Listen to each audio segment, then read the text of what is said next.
तो हेलो बच्चों, तो कैसे हैं आप लोग। उम्मीद करते हैं आप लोग बहुत अच्छे होंगे और आपकी तैयारी और आपकी पढ़ाई अच्छे से चल रही होगी। तो सबको नमस्ते, मैं आपका कुसुम सर। मैं आप लोगों के बीच आज फिर से एक नए टॉपिक के साथ आया हूँ जो 12th के एग्ज़ाम में पूछी जाने वाली बहुत मोस्ट VVI क्वेश्चन होती है। तो और ये हमारे विद्यार्थियों को बहुत परेशान करती है। तो बिना कुछ देरी के स्टार्ट करते हैं।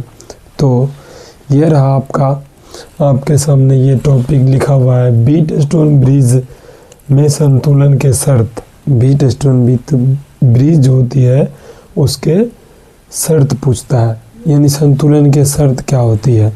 सबसे पहले बात करते हैं हम लोग व्हीटस्टोन ब्रिज क्या होती है। व्हीटस्टोन ब्रिज एक ऐसा सेतु होता है जिसमें हम लोग क्या करते हैं, 4 प्रतिरोध दी रहती है। जैसे हम बात करते हैं कि कोई भी चीज़ न्यूमेरिकल जो पूछ जाती है उसमें 4 चीज़ दी रहती है और उसमें से एक चीज़ मिसिंग रहता है। ठीक उसी प्रकार आपका ये जो होती है 4 प्रतिरोध दिया रहता है और एक प्रतिरोध का 4 प्रतिरोध में से 3 प्रतिरोध ज्ञात होती है और एक प्रतिरोध का मान हमको ज्ञात करना होता है। तो इसी व्हीटस्टोन ब्रिज का मेन एप्लीकेशन यही है आपका कि 4 प्रतिरोध दी जाती है, 4 प्रतिरोध में से एक प्रतिरोध मिसिंग होता है जिसमें एक का हम मान ज्ञात करते हैं जो अज्ञात प्रतिरोध होती है। तो बात करते हैं हम लोग, ये जो मेरा है व्हीटस्टोन ब्रिज, मान लेते हैं कि ये मेरा ABCD एक व्हीटस्टोन ब्रिज है। माना कि ये जो मेरा परिपथ बना गया है इसमें ABC क्या है, ABCD एक क्या है, व्हीटस्टोन ब्रिज है।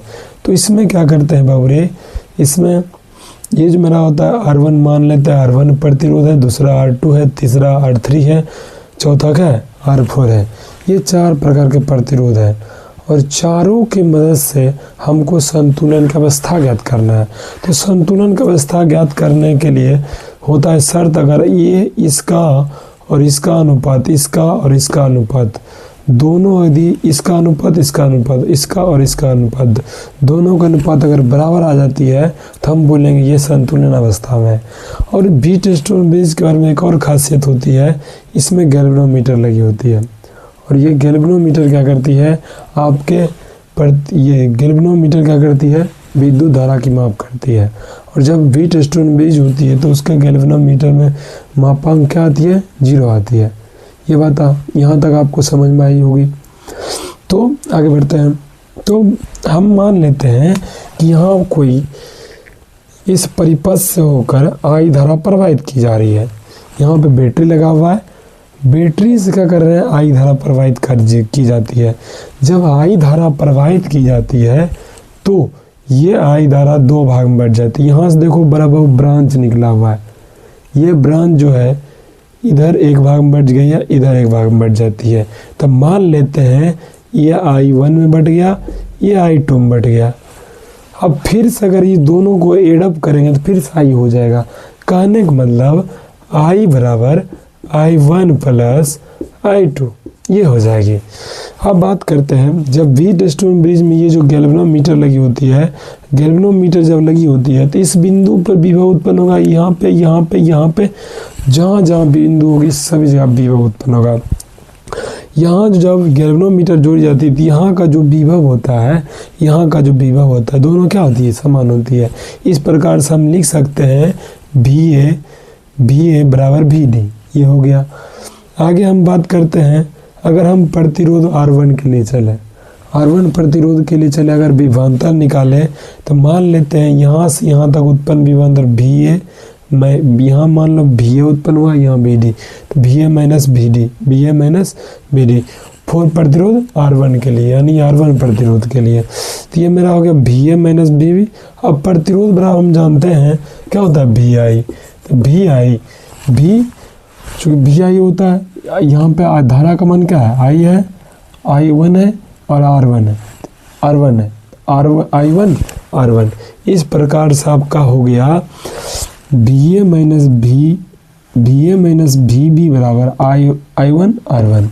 अगर मान लो इसी प्रकार अगर चले हम R3 प्रतिरोध के लिए, तो आपका यहाँ से R3 देखिए यहाँ पे, यहाँ से हो गया मेरा VA minus VD, VA minus VD, और धारा कितना प्रवाहित हो रही है I2, तो I2 R3 ये हो गया। चूँकि हम जानते हैं V बराबर क्या होती है IR, वहाँ से मेरा दोनों साइड मेरा विभवांतर ही निकला है। इसको मान लिया समीकरण फर्स्ट, इसको मान लिया सेकेंड। समीकरण फर्स्ट और सेकेंड में जब भाग देते हैं, समीकरण फर्स्ट तथा सेकेंड से भाग देते हैं तो मेरा ये आता है। यहाँ से क्या करते हैं हम लोग अभी निकाले हैं VA minus VB, VA minus VB बराबर I1 R1 लिख दिए, तो VA minus VD, VA minus VD I2 R3 लिख दिया। और चूंकि हम VB बराबर जानते हैं VD होती है, तो इसको VD कर दिए, तो दोनों VD क्या हो गया, कट गया। तो इसका सॉल्यूशन बस ये, इसका सॉल्यूशन 1 आया। इसको आगे करते इधर करें तो क्या हो गया I2 R3, इधर हो गया I1 R1 ये हो गया। अगर इसको उधर भेज देते हैं तो R1 को इधर भेज देते तो बट्टे में हो जाएगी, और R2 या I2 को इधर भेज देते तो बट्टे में आ जाएगी। इसको मान लेते हैं समीकरण थर्ड।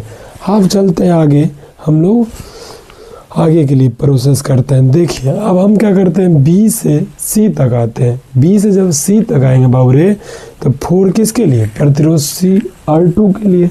जब R2 के लिए आएंगे तो R2 जो होती है R2 रेसिस्टर के लिए आएंगे, तो VA माइनस BC ये आपका आ जाएगी प्रति। अब देखिए यहाँ से भी धारा I1 आएगी, यहाँ से भी धारा I2 आएगी। इसका मतलब यहाँ से जो मेरा विभव निकला VA माइनस BC I1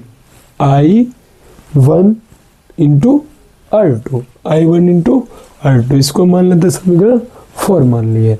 आगे बढ़ते हैं, 4 लिखे फॉर रेसिस्टर R4 के लिए। R4 के लिए क्या होगा, अगर फोर्थ रेसिस्टर के लिए निकाले तो यहाँ से देखिए, यहाँ से अगर मान लो ऐसे चले तो VDC ये आ गया, यानी VD माइनस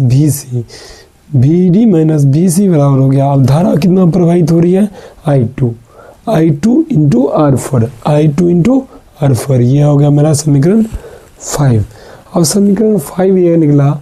अब समीकरण 4 और 5 में भाग देते हैं, तो भाग दिए। तो अब देख रहे हैं यहाँ भी हम सेम बात करेंगे। यहाँ से जो आई है VA माइनस BD ये हो जाएगी, इसको चेंज करते हैं, मतलब बराबर मुश्किल आते हैं। तो इसका मतलब इसको हम VB लिख सकते हैं, तो ये दोनों कट जाएगी। तो इस प्रकार से ये आपका सॉल्यूशन आ गया I2 बटे R2 R4 बटे R2।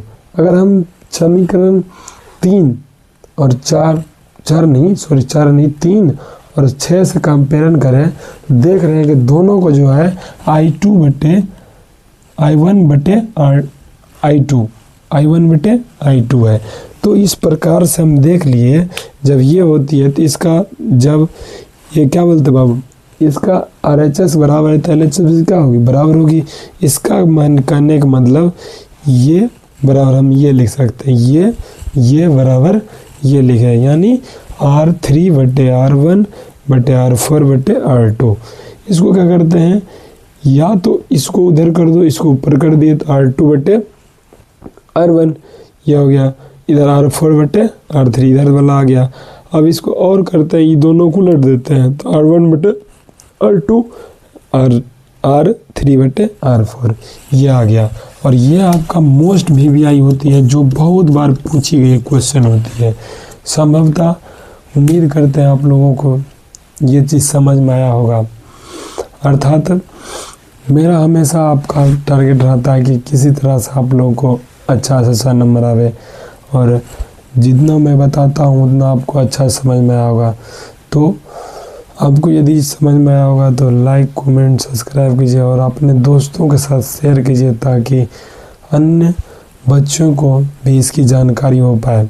और हमेशा एक दूसरे का सहयोग करें और आगे बढ़िए, और हमारा भी ध्यान रखें, इसलिए चैनल को सब्सक्राइब कीजिए। तो मिलते हैं फिर से नए टॉपिक के साथ, तब तक के लिए best of luck, God bless you.